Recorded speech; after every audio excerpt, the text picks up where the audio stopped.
Welcome to Madame Raven's. This way to the library. She's been expecting you.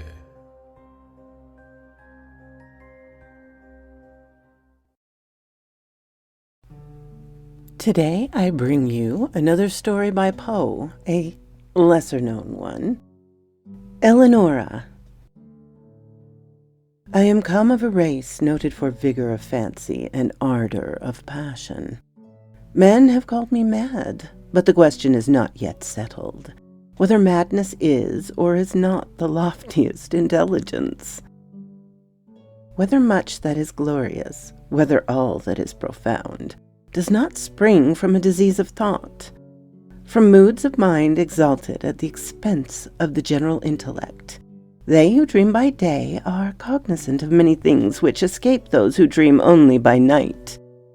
In their grey visions they obtain glimpses of eternity, and thrill in awakening to find that they have been upon the verge of the great secret. In snatches they learn something of the wisdom which is of good, and more of mere knowledge which is of evil. They penetrate, however, rudderless or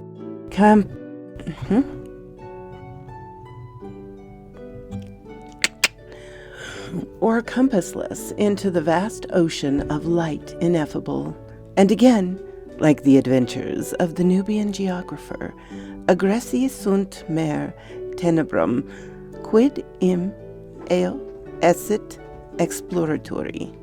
We will say then that I am mad. I grant at least that there are two distinct conditions of my mental existence. The condition of a lucid reason, not to be disputed, and belonging to the memory of events forming the first epoch of my life, and a condition of shadow and doubt, apparating to the present, and to the recollections of what constitutes a second great era of my being. Therefore, what I shall tell of the earlier period, believe, and to what I may relate of the later time, give only such credit as may seem due, or doubt it altogether, or, if doubt it ye cannot, then play unto its riddle, the Oedipus. She whom I loved in youth, and of whom I now pen calmly and distinctly these remembrances, was the sole daughter of the only sister of my mother long departed. Leonora was the name of my cousin. We had always dwelt together beneath a tropical sun, in the valley of the many-colored grass. No unguided footsteps ever came upon that vale, for it lay away and among the range of giant hills that hung beetling around about it, shutting out the sunlight from its sweetest recesses. No path was trodden in its vicinity, and to reach our happy home, there was need of putting back, with force, the foliage of many thousands of forest trees, and of crushing to death the glories of many millions of fragrant flowers. Thus it was that we lived all alone, knowing nothing of the world without the valley, I and my cousin, and her mother. From the dim regions beyond the mountains at the upper end of our encircled domain, there crept out a narrow and deep river, brighter than all save the eyes of Leonora, and, winding stealthily about the mazy courses, it passed away. At length, through a shadowy gorge among hills still dimmer than those whence it had issued, we called it the River of Silence, for there seemed to be a hushing influence in its flow. No murmur arose from its bed, and so gently it wandered along, that the pearly pebbles upon which we loved to gaze far down within its bosom stirred not at all, but lay in a motionless content, each in its own old station, shining on gloriously forever. The margin of the river, and of the many dazzling rivulets that glided through devious ways into its channel, as well as the spaces that extended from the margins away down into the depths of the streams, until they reached the bed of pebbles at the bottom. These spots, not less than the whole surface of the valley, from the river to the mountains that girdled it in, were carpeted all by soft green grass, thick, short, perfectly even, and vanilla perfumed, but so besprinkled throughout with yellow buttercups, the white daisy, the purple violet, and the ruby red asphodel, that it exceedingly beauty spoke to our hearts in loud tones of the love and of the glory of God. And here and there in groves about like this grass, like wildernesses of dreams, sprang up fantastic trees, whose tall, slender stems stood not upright, but slanted gracefully towards the light that peered at noonday into the center of the valley. Their mark was bespeckled with the vivid, alternate splendor of ebony and silver. And there was another than all save the cheeks of Eleonora, so that, for the brilliant green of the huge leaves that spread from their summits in long tremulous lines, dallied with the zephyrs, one might have fancied them giant serpents of Syria, doing homage to their sovereign son. Hand in hand about this valley, for 15 years roamed I with Eleonora, before love entered within our hearts. It was one evening at the close of the 3rd lustrum of her life, and of the 4th of my own, that we sat, locked in each other's embrace, beneath the serpent-like trees, and looked down within the waters of the river of silence at our images therein. We spoke no words during the rest of that sweet day, and our words, even upon the morrow, were tremulous and few. We had drawn the god Eros from that wave, and now we felt that he had enkindled within us the fiery souls of our forefathers, the passions which had for centuries distinguished our race, came thronging with the fancies for which they had been equally noted, and together breathed a delirious bliss over the valley of the many-colored grass. A change fell upon all things. Strange, brilliant flowers, star-shaped, burn out upon the trees where no flowers had been known before. The tints of the green carpet deepened when, one by one, the white daisies shrank away. There sprang up in place of them 10 by 10 of the ruby red asphodel, and life arose in our paths.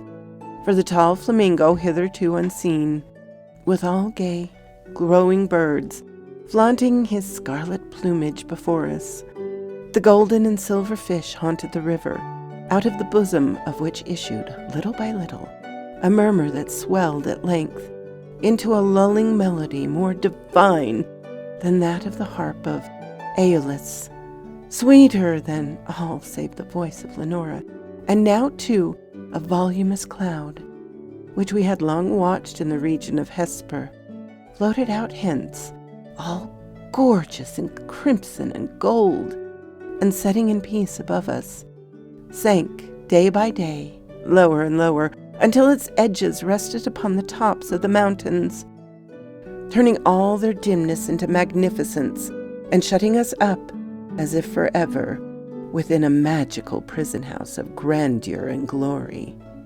The loveliness of Eleonora was that of the seraphim, but she was a maiden artless and innocent as the brief life she had led among the flowers. No guile disguised the fervor of love which animated her heart, and she examined with me in inmost recesses as we walked together in the valley of many-colored grass, and discoursed of the mighty changes which had lately taken place therein. At length, having spoken one day, in tears, of the last sad change what must befall humanity, she henceforward dwelt only upon this one sorrowful theme, interweaving it into all our converse, as in the songs of the birds of Shiraz. The same images are found occurring again and again in every impressive variation of phrase. She had seen the finger of death was upon her bosom, that like the ephemeron she had been made perfect in loveliness only to die, but the terror of the grave to lay her solely in a consideration which she revealed to me one evening at twilight by the banks of the River of Silence.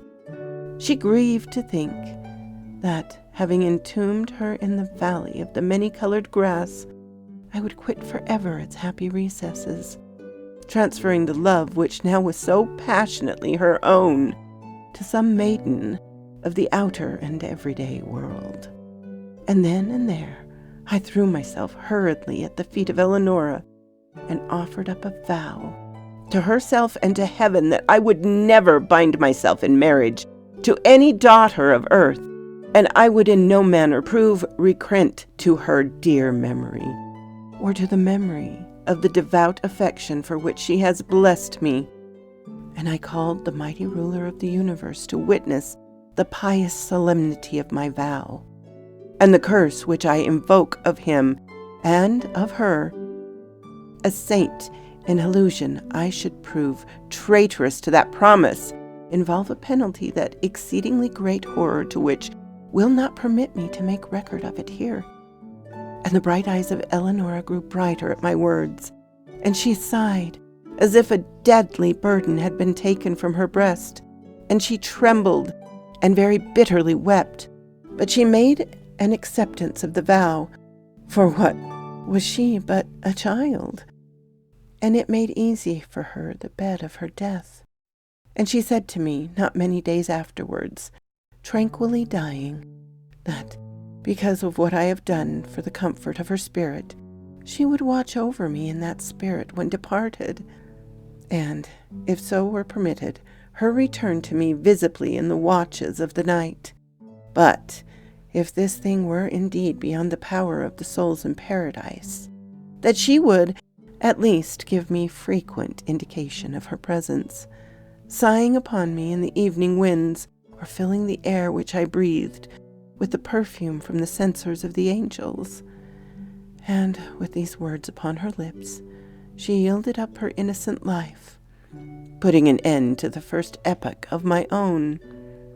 Thus far I have faithfully said, but as I passed the barrier in time's path, formed by the death of my beloved, and proceed with the second era of my existence, I feel that a shadow gathers over my brain, and I mistrust the perfect sanctity of record.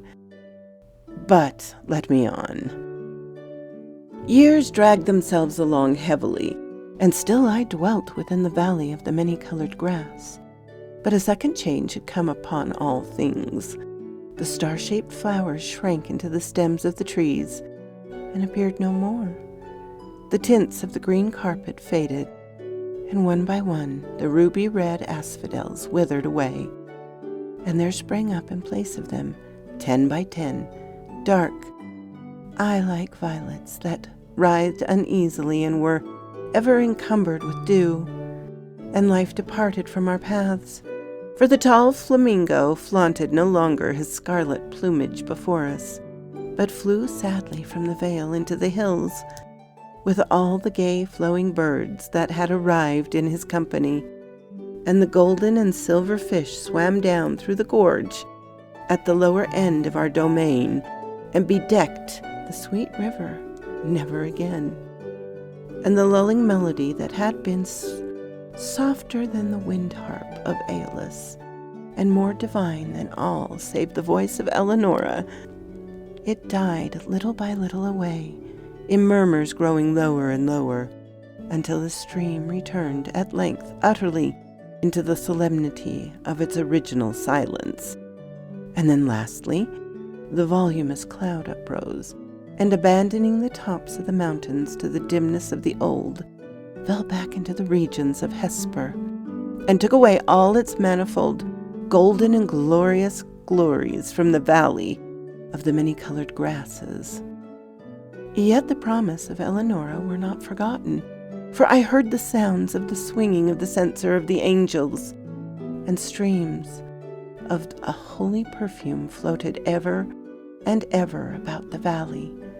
And a lone hour when my heart beat heavily, the winds that bathed my brow came unto me laden with soft sighs and distinct murmurs, filled often the night air, and once, oh, but once only, I was awakened from a slumber, like the slumber of death, by the pressing of spiritual lips upon my own.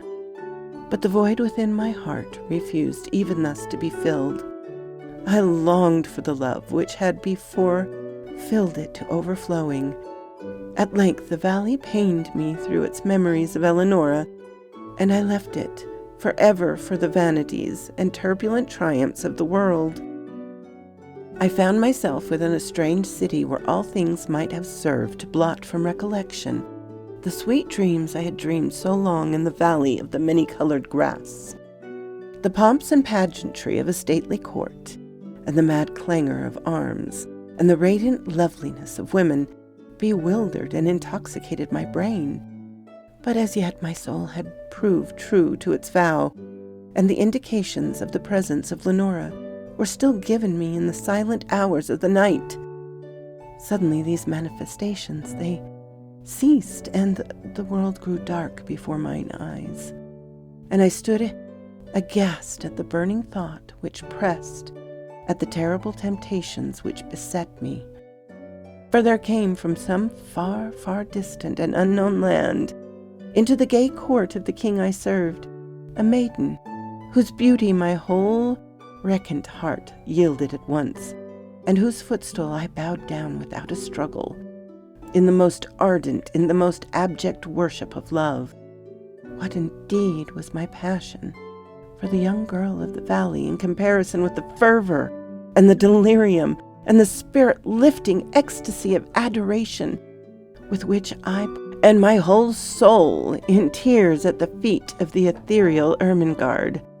Oh, bright was the seraph Ermengarde, and all that knowledge that I had room for none other. Oh, divine was the angel Ermengarde. And as I looked down into the depths of her memorial eyes, I thought only of them and of her. I wedded, nor dreaded the curse I had invoked, and its bitterness was not visited upon me. And once, but once again in the silence of the night, there came through my lattice the soft sighs which had forsaken me, and they modeled themselves into familiar sweet voice saying, "Sleep in peace, for the spirit of love reigneth and ruleth, and in taking to thy passionate heart her who is Ermengarde, thou art absolved, for reasons which shall be made known to thee in heaven, of thy vow unto Eleonora." So quoth this raven. Oh, Poe has such a romantic soul, but some of the names, Ermengarde is unusual. Eleonora is gaining interest, popularity again, and yeah. Poe, he led a tragic life. He lost so many women to illness that meant so much to him. I think that's why he puts them so high on the pedestal. Anyway, have a lovely day, my darlings. Bye-bye. Thank you for stopping by, my darlings. It means so much. I so enjoy telling these stories for you. And here are some of my marvelous supporters. Please, if you haven't subscribed, consider doing so. If you give this video a like, it would help me out ever so much. Thank you, and have a lovely, lovely day.